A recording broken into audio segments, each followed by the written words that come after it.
Assalamualaikum viewers, I'm Hina Mehjabeen. I hope you all will be fine. As you know, we are doing the practice question of MTH 302 Business, Mathematics and Statistics, and today our lecture of practice question is lecture number 34 part number 2. But today's lecture start करने से पहले अगर आप मेरे channel पर new हैं then please मेरे channel को सब्सक्राइब कर दें, बेल आइकन को क्लिक करना मत भूलेगा ताकि upcoming lectures, different assignments, quizzes and papers के नोटिफिकेशंस आप तक पहुंच जाएं. लाइक भी कीजिएगा, शेयर भी कीजिएगा. ओके जी, let's start from today's lecture. जो 34 का प्रीवियस पार्ट के ये 2 to 3 मार्क्स के क्वेश्चन है जो कि आपसे आराम से पूछे जा सकते हैं, आपके एमसीक्यूज़ में भी आ सकते हैं, छोटे छोटे से हैं. ठीक है, तो इसमें कॉम्बिनेशन परम्यूटेशन के फार्मूलाज हैं वो अप्लाई करने हैं. हमारा जो फर्स्ट क्वेश्चन है वो how many different ways can you list 3 favourite desserts in order from a menu of 10.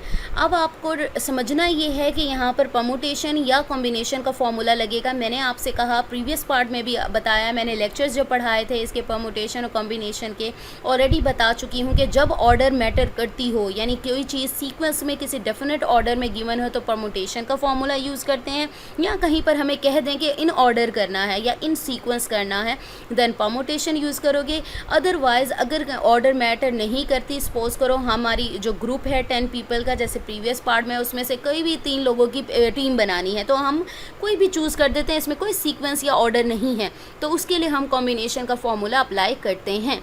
ठीक है, ये 2 मार्क्स के क्वेश्चन में भी आ सकता है, 3 मार्क्स में भी आ सकता है, और आपके 1 मार्क के एमसीक्यूज़ में भी आंसर्स गिवन होंगे, उसमें से चूज़ करना होता है. ये प्रोबेबिलिटीज़ के क्वेश्चन भी जैसे आ जाते होते हैं. ठीक है, तो यहाँ पर आप लोगों को पता है, यानी टोटल जो वैल्यूज़ गिवन होती है वो हमारा n होता है, और जहाँ पर चूज़न जिसकी बात हो रही होती है, यानी कि जो सिलेक्ट करते हैं, तो वो हमारा R होता है. अब हमें तो पता चल गया इन ऑर्डर की बात हो रही है, यानी परम्यूटेशन का फॉर्मूला होगा. मैंने यहाँ पर मेंशन भी कर दिया है, we use permutation as these desserts are given in order.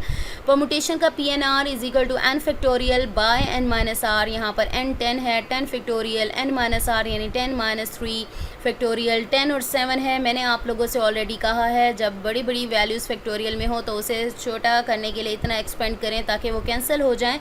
7 factorial नीचे था, ऊपर भी 7 तक एक्सपेंड किया, बाकी 8 9 10 एज इट इज़. 7 फैक्टोरियल 7 से कैंसिल हो गया, बाकी वैल्यूज़ मल्टीप्लाई होकर 720 मेरे पास आंसर आ गया. नेक्स्ट आ जाओ क्वेश्चन नंबर 4 पर. How many different arrangements are there of the letters of the word number.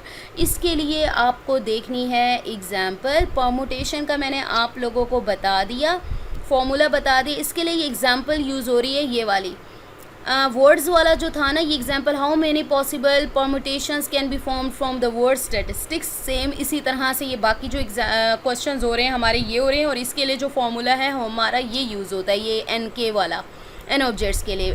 NPR is equal to n factorial divided by n1 factorial n2 factorial to NK factorial, यानी जितनी values होंगी उतने factorial. तो ये example आप लोग देख लीजिएगा, पेज नंबर है 252. ओके जी, यहाँ पर देखना है. अब देखो यहाँ पर देखो, अच्छा कैसे पता चलेगा कॉम्बिनेशन है. देखो एक चीज़ है, सीक्वेंस में नंबर क्या है, जो भी वर्ड दिया हुआ है सीक्वेंस में दिया हुआ है. तो यहाँ अगर सीक्वेंस ना होता तो रेंडमली कुछ पूछ लेता तो देन मैं कॉम्बिनेशन यूज़ कर लेती, लेकिन यहाँ पर तो सीक्वेंस में लेटर्स दिए हुए हैं, तो इसलिए मैं क्या करूँगी, परम्यूटेशन का फॉर्मूला यूज़ करूँगी, और NK वाला. ठीक है, तो यहाँ पर क्या है आपने देखना है, यानी N1 N2 एंड N3 निकालना है, यानी ये देखना है कि क्या कौन सा लेटर कितनी बार अपीयर हो रहा है. तो N देखो 1 टाइम अपीयर हो रहा है, यहाँ मैंने N इज़ इक्वल टू 1 लिख दिया. U भी 1 टाइम है. सारे जो लेटर्स हैं M V B E R S सब 1 टाइम अपीयर हो रहे हैं. और हमारा परम्यूटेशन का जो फॉर्मूला होता है वो PNR is equal to n factorial by, अब 7 लेटर से 1 2 3 4 5 6 7. N हमारे पास टोटल लेटर्स कितने हैं, 7 लेटर्स हैं. ठीक है, और N1 से N7 तक फैक्टोरियल में आ रहा है. तो N यानी 7 फैक्टोरियल डिवाइडेड बाय सारे 1 टाइम अपीयर हुए हैं. 1 फैक्टोरियल आपको पता है 1 फैक्टोरियल इज इक्वल टू 1. बाकी 7 फैक्टोरियल को ओपन कर दिया, 7 multiply 6 multiply 5 multiply 4 multiply 3 multiply 2 multiply 1, सबको मल्टीप्लाई किया तो मेरे पास वही आंसर हो गया, that is given by the instructor. Okay ji, next आ जाएँ क्वेश्चन पर.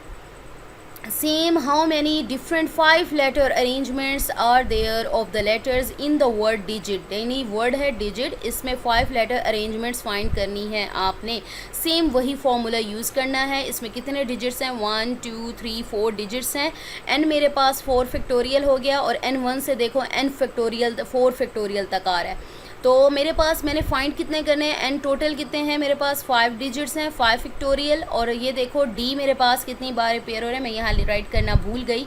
डी मेरे पास 1 टाइम अपेयर हो रहा है, मैंने यहाँ नहीं लिखा, लिखा था मैंने, शायद नहीं लिखा, तो आप यहाँ पर लिख सकते हो। फर्स्ट मेरे पास है, रुको यहाँ से कॉपी करते हैं, हम कॉपी करके ले आते हैं इसे।